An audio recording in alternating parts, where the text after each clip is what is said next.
Well, back in a moment, everyone. Stay on with us.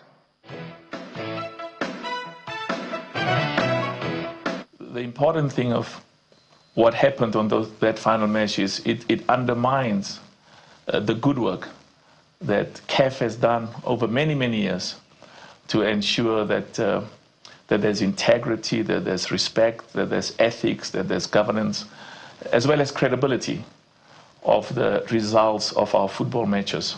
The occurrences, those incidences at the final match of the AFCON Morocco exposes is the work that we are still dealing with concerning the suspicion and distrust. It's a legacy issue. When I became president, one of the major concerns was the impartiality, the independence, and the respect of referees and match commissioners. And a lot of good work has been done, but there continues to be suspicion because it's a legacy issue. It's something that has been there for many, many years, and we consistently deal with that because that's critically important. Another important matter that these incidences at the final match brought to the fore is the independence and the respect of our judicial bodies. In choosing the members of our judicial bodies, we followed a different path, different from what had been the case before.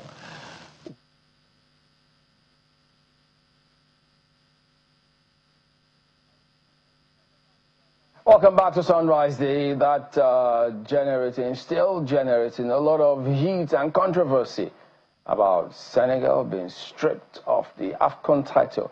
Well, Mobi Oparaku joins us this morning, former Super Eagles international. Good morning and thank you for joining us on the program today. Many are wondering, where have you been?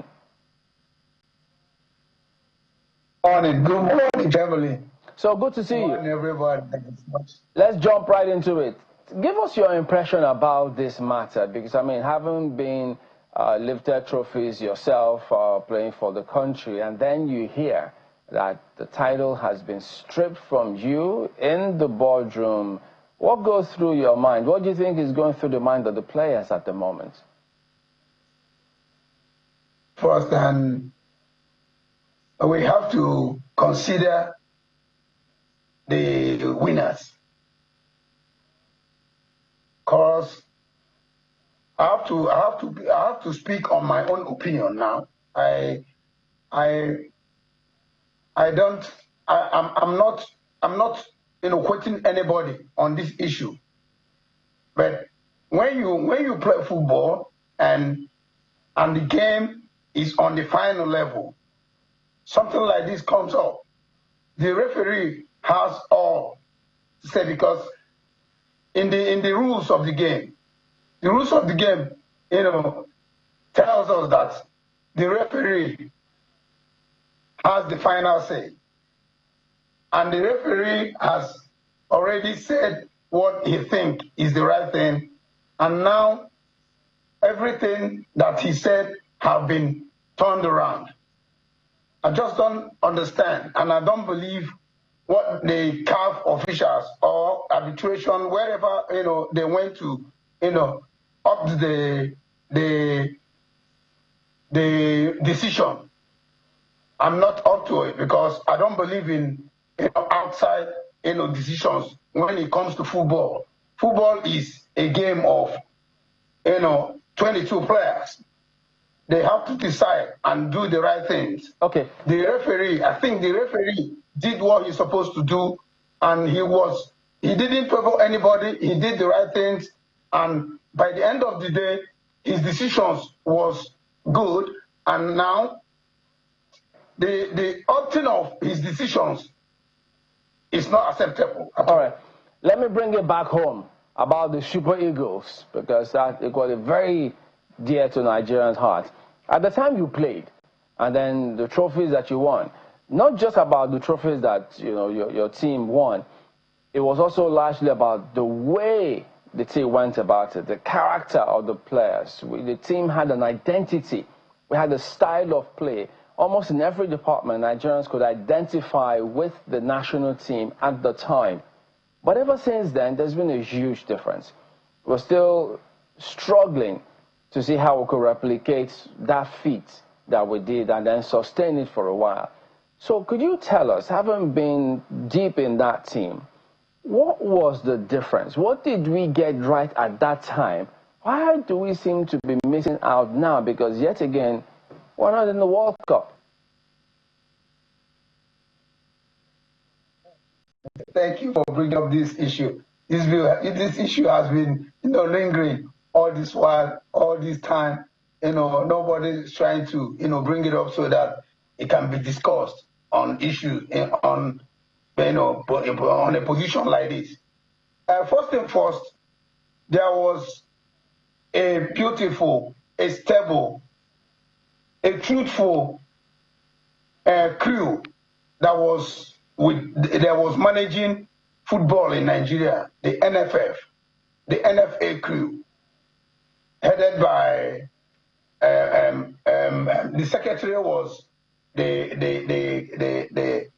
Kanu man, and they weren't biased. There was nothing like where you coming from, or who you are, or what you represent. They're all about, the truth, the truthful side of football. Everybody came out, to upgrade football in Nigeria by that time. They made sure they brought in the good, the beautiful, players that can exhibit the game of football. There was no biased mind. There was no tribal issues. There was nothing like that. And there's something I've been wary to say. The president that time, General Sani Abacha, he contributed a lot.